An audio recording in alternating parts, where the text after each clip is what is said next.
80-page shot list and that the cinematographer Bradford Young and I had talked through. So, we had spent a lot of that time that we were waiting to raise the funds in preparation. So it's all that preparation that we had as we were waiting for the funds to come that allowed us to make the film so quickly. And also, I should mention, the cinematographer Bradford Young built his own lights. So by designing and building his own lights, it enabled us to move faster. And he also was, particular in lighting the lights in a way that actors could be free. So all the lights were rigged to the ceiling. So just a lot of forethought went into this, and working with the production designer Inbal Weinberg and everybody, we had like a lot of conversations going into the shoot. So we knew where we were going, we knew what the film was about, and so that once we got on set, we could spend that time just playing with the performances and not worried about logistics. That's very smart, because every one of these movies that I've ever really had in-depth conversations with people about, it comes down to planning and really knowing what you're going to do. But I have to say, how did you find your DP? Because he shot another film also, which is equally beautiful, and he really is talented. How did you find him? Yeah, Brad's amazing. I actually met Brad actually on the set of another student short film. So at the time, I was a second year student at NYU, and I was gripping for him, actually gelling the windows badly. And so as he asked me to go over the bubbles like the 10th time, I would peek in his monitor every time I walked by, and he was doing amazing things just on DV cam. And so I approached him because initially we were thinking to shoot the short version of this on DV cam, and of course he talked us into shooting on 35, which thank God he did, and it's just been a relationship ever since. And actually, he and I, Bradford Young and I went to Liberia and shot a documentary together. And after being there for a month, eating power bars and drinking water out of bottles, like we knew that, it was clear that the relationship was strong and that he was the one. And so after that, we would just send each other images and just like, text at 3 in the morning. And, he was really passionate about this film. And the thing that's awesome about him is that he, is not just selfish about getting the prettiest image, but he's also focused on getting the image that best helps to tell the story. And so that's how our collaboration began. And he actually just shot another film called Middle of Nowhere that's in Sundance this year. And so he's an amazing, amazing artist. Yeah, I saw Middle of Nowhere, and he's the real deal, which is so exciting. Like, for me as a producer, executive, whatever, I love that discovery. So for me, I don't know about the rest of you, and we'll open this up for Q&A soon, but I see a lot of movies. Part of it is my job, a lot of it is my passion, and I love it when I see a movie and it's just full of discovery for me. And Dee, I think you are fantastic discovery, very self-assured direction. I mean, you got amazing performances, and that really leads me to Kim, who I don't know if everybody else I've seen for years, admired so profoundly your fearlessness as a comedian, which as a something of an introvert, I really appreciate those people who just throw themselves bodily into a role and commit. And what I thought was so astonishing and so wonderful to see is what you did with this mother. That suppressed disappointment and rage that's somewhere so underneath that disappointment. It's astonishing to watch. I'd love if you could just talk a little bit about how you arrived at that performance. Well, the script was so beautifully written and so powerful, and Audrey really was right there. I just had to keep combing the text and stuff, and putting together the psychological profile of this woman, so that I could step into her shoes and see the world through her eyes. And when I read the script, my reaction to Audrey wasn't one of, oh my God, she's such a monster, or oh my God, she's such a villain. But instead it was like, oh my God, she's such a misguided person, sad, lonely, misguided person who thinks she's doing the best thing for her child. And so I approached her with love and with compassion and with empathy, and um, spoke with Dee often about questions I had, so that I could fill in holes, so that I could, figure out, well, what's the background, or whatever the particular question was.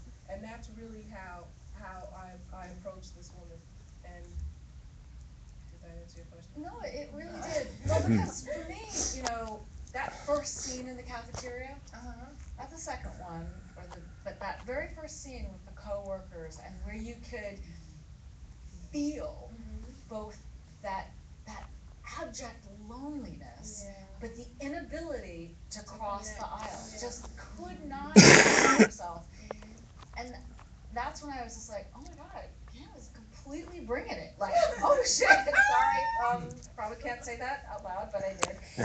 But it was really just like one of those Hail Mary moments where you just, and it really helped you.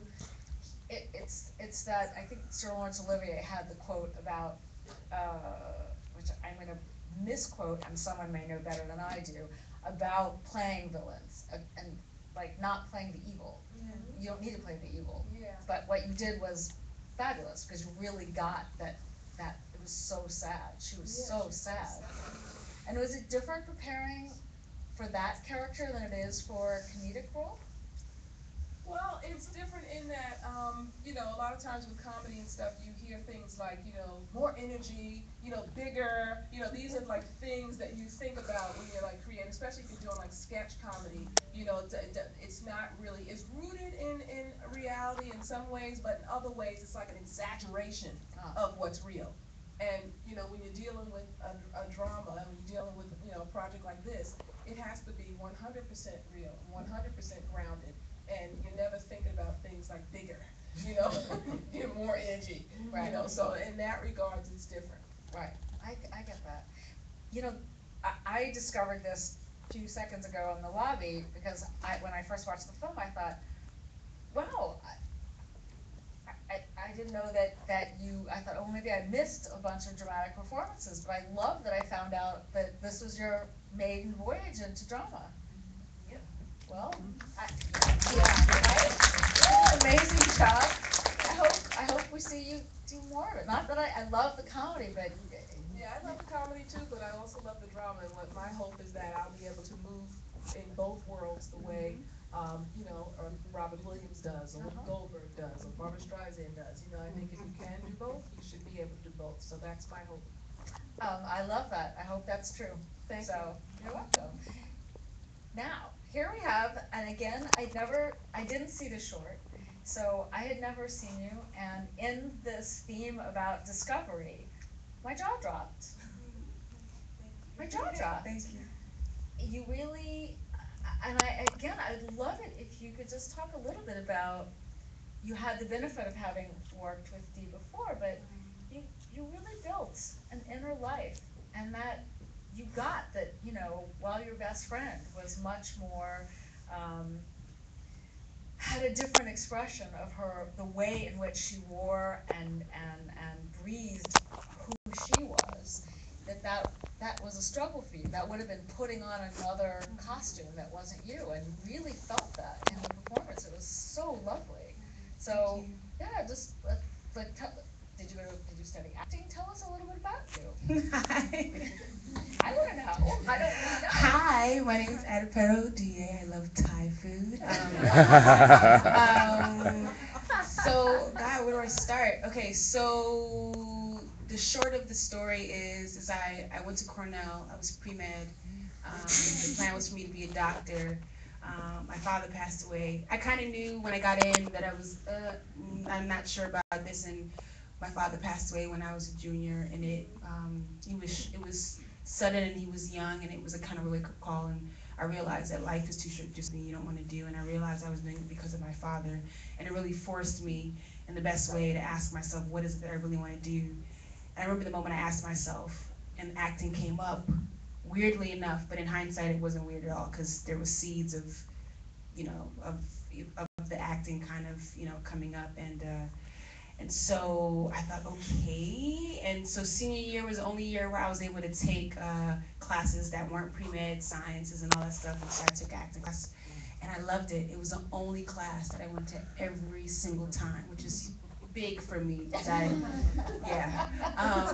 And I loved it. It was challenging, but the kind of challenge where I wanted to continuously throw myself into. And I never forget the first day, the teacher went around in a circle and asked people kind of like, something about what do they want to do, and I remember saying, I want to be an actor. Not having, really, I just knew that that's what I wanted to do. It just kind of came out, and so I graduated, and I started from the bottom. I didn't know any actors. I didn't know anything about acting, and I just knew about backstage. And so I literally started from backstage, and I just, you know, went on auditions and kind of figured it all out, and started studying with. I decided not to get an MFA, just because I kind of came from a very competitive academic experience being at Cornell, and I was kind of over that, and I just wanted to do it. I didn't want to talk about acting. I didn't want to talk about it. I didn't want to read about it. I just wanted to do it.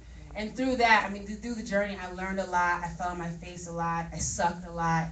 I learned a lot about myself. I kind of opened up and all that stuff. And yeah, and then fast forward, one day I got an email about, I got a bunch of castings, an email about a bunch of castings, and one of them was Pariah. And I submitted myself to be an extra, not to be a lead.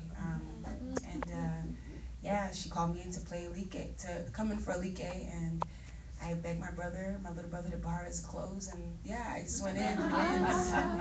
And yeah, I had a couple of callbacks, and then at the end of one callback, they told me I got it. And I was so excited. The chance to sink my teeth into something meaty, finally, it was the best thing ever.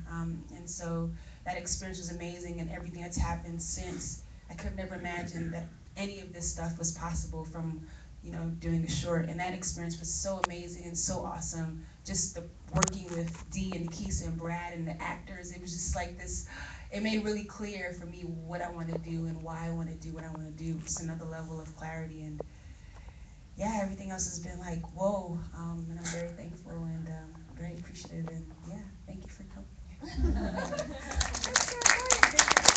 That's it from the Landmark Little Theater. brothers, Ken